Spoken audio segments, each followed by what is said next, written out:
ஃபேமிலியில் ஏதாவது ஒரு ஃபங்க்ஷன் வந்துட்டாலே எல்லாரும் சேர்ந்து பிரியாணி செஞ்சு சாப்பிட்றதுலேயே ஒரு தனி சுகந்தாங்க. 5 கிலோ பிரியாணி ஒரே தம்மில் பண்ண போகிறோம். கறி பார்த்தீங்கன்னா 7 கிலோ கறி எடுத்திருக்கோம்.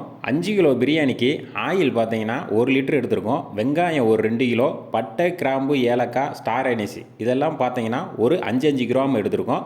ஒரு கை நிறைய முந்திரி பருப்பு இதெல்லாம் பார்த்தீங்கன்னா நல்லா கோல்டன் ப்ரௌன் கலருக்கு நல்லா வதங்கி வரட்டும். வெங்காயம் வதங்கி வர டயத்தில் நம்ம அரிசியை கழுவி எடுத்துக்கலாம். அரிசியை ஒரு 4லேருந்து 5 டைம் நல்லா கழுவி எடுத்துருவோம். ஏன்னா நம்ம ஒரே தம்மில் பண்ண போகிறோம். வடி பிரியாணினா நம்ம வடித்து எடுத்து நம்ம போடும்போது நம்மளுக்கு டேஸ்ட்டாக இருக்கும். இந்த மாதிரி அந்த கஞ்சி தண்ணி வெளியேறும் போது தான் நம்மளுக்கு பிரியாணி நல்லா டேஸ்ட் எடுத்து கொடுக்கும். இப்போ வெங்காயம்லாம் நல்லா கோல்டன் ப்ரௌன் கலருக்கு நல்லா வதங்கி வந்துருச்சு. இப்போ ஒரு கட்டு கொத்தமல்லி, ஒரு கட்டு புதினா சேர்த்து நல்லா வதக்கி விடுவோம். ஒரு 10 செகண்ட் வதங்கி வந்தால் போதும். இப்போ ஒரு 50 கிராம் மிளகாத்தூள் வச்சுருக்கோம், அதை சேர்த்துக்கலாம். ஆயிலே சேர்க்கும் போது நம்மளுக்கு பிரியாணி நல்லா கலர் எடுத்து கொடுக்கும். அதனால தான் நம்ம இந்த டயத்தில் சேர்க்குறோம். சேர்த்துட்டு ஒரு 5லேருந்து ஒரு 10 செகண்ட் நல்லா அப்படியே கலந்து விடுவோம். பூண்டு ஒரு 1/2 கிலோ, இஞ்சி ஒரு 1/2 கிலோ நல்லா நைஸாக அரைச்சி வச்சுருக்கோம், அதை சேர்த்து நல்லா கலந்து விட்ருவோம். ஒரு 3லேருந்து ஒரு 4 நிமிஷமாவது நல்லா இந்த மாதிரி வதக்கணுங்க. அதான் நம்மளுக்கு பிரியாணிக்கு நல்ல டேஸ்ட் எடுத்து கொடுக்கும். இஞ்சி பூண்டு பிரியாணிக்கு ரொம்ப முக்கியமானது. அதை கரெக்டான அளவில் சேர்த்தா தான் நம்மளுக்கு பிரியாணி நல்லா டேஸ்ட்டாக வரும். இப்போ இஞ்சி ஒரு 1/2 கிலோ வச்சுருக்கோம், அதையும் சேர்த்து நல்லா கலந்து விட்ருவோம். கலந்து விட்டு இப்போது தயிர் சேர்த்துக்கலாம். தயிர் பார்த்திங்கன்னா 1 லிட்டர் தயிர் நம்ம எடுத்து வச்சுருக்கோம், அதையும் சேர்த்து நல்லா கலந்து விட்ருவோம்.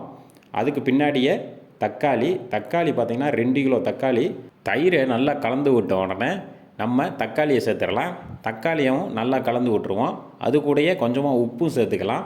தக்காளி நல்லா மசிஞ்சு வரணுங்க. பிரியாணிக்கு நல்லா மசிஞ்சு வர அளவுக்கு நல்லா பொறுமையாக வதக்கணும். அதான் நம்மளுக்கு பிரியாணியில் ஒரு தக்காளி கூட தெரியாமல் நல்லா கரைஞ்சி வரும்.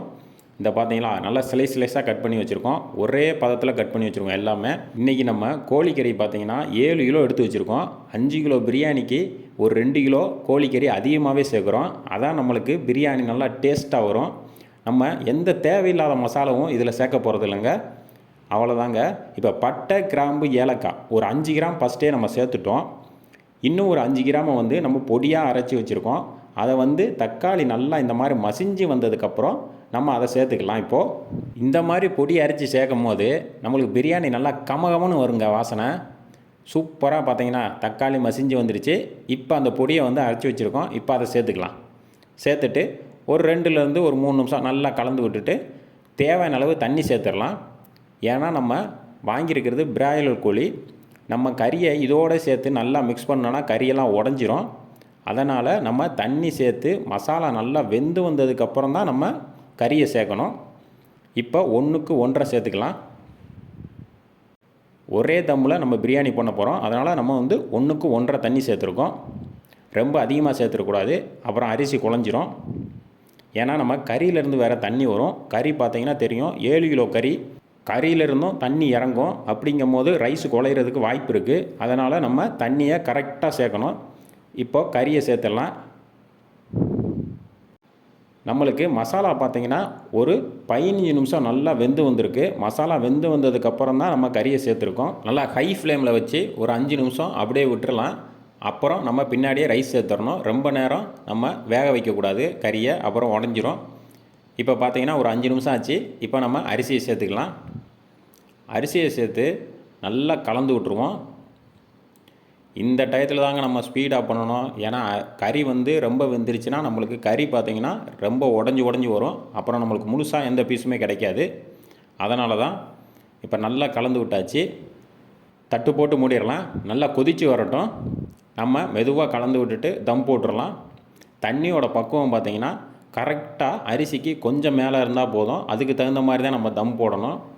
பார்த்திங்கன்னா தெரியும், நல்லா கொதிச்சிட்ருக்கு. தண்ணி எந்த பக்குவத்தில் வந்தவுடனே நான் தம்மு போடணும்னு சொல்கிறேன். அந்த டயத்தில் தம் போட்டால் கரெக்டாக இருக்கும். இந்த மாதிரி மெதுவாக கலந்து விட்டுக்கணும். அடிக்கடி கலந்து விடக்கூடாது, அரிசி உடஞ்சிரும். இப்போ பார்த்திங்கன்னா ஒரு 2 நிமிஷம் கழித்து தண்ணி பார்த்திங்கன்னா கரெக்டாக வந்துருச்சு பாருங்கள். இந்த பக்குவத்தில் வரும்போது நம்ம தம் போடணும். நம்ம இன்றைக்கி பார்த்திங்கன்னா வாழை இலை மேலே வச்சு தம் போட போகிறோம்.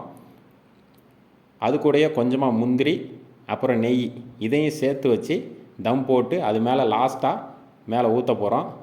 டேஸ்ட்டு இன்னும் கொஞ்சம் எடுத்து கொடுக்கும். அதான் இப்போ ஒரு 20 நிமிஷத்துக்கு சிம்லேயே வச்சு அப்படியே விட்டுருவோம். ஒரு 20 நிமிஷம் கழித்து வந்து திறந்து பார்ப்போம். இப்போ தயிர் வெங்காயம் ரெடி பண்ணிடலாம். வெங்காயம் கட் பண்ணி வச்சுருக்கோம்.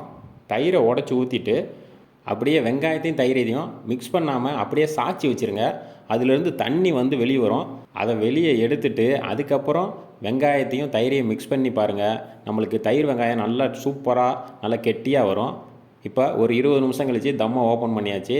சூப்பராக இருக்குது. இப்போ தண்ணி இருக்கான்னு செக் பண்ணிக்கலாம். எப்போயுமே அடுப்பு ஆஃப் பண்ணிடக்கூடாது. தண்ணி இருக்கா இல்லையான்னு செக் பண்ணிவிட்டு தான் நம்ம அடுப்பு ஆஃப் பண்ணணும். தண்ணி சுத்தமாக இல்லை. இப்போ நல்லா மேலாப்பில் ஊற்றி விட்டு இன்னும் ஒரு 20 நிமிஷத்துக்கு அப்படியே விட்டுறலாம். இப்போயே நம்ம கிளறக்கூடாது. கிளறணும்னா அரிசியெல்லாம் உடஞ்சிரும். ஒரு 20 நிமிஷம் கழித்து நம்ம இந்த மாதிரி சர்வ் பண்ணும்போது சூப்பராக இருக்கும். ரைஸ் எல்லாம் பார்த்தாலே தெரியும் எவ்வளோ சூப்பராக ரெடியாக இருக்குன்னு.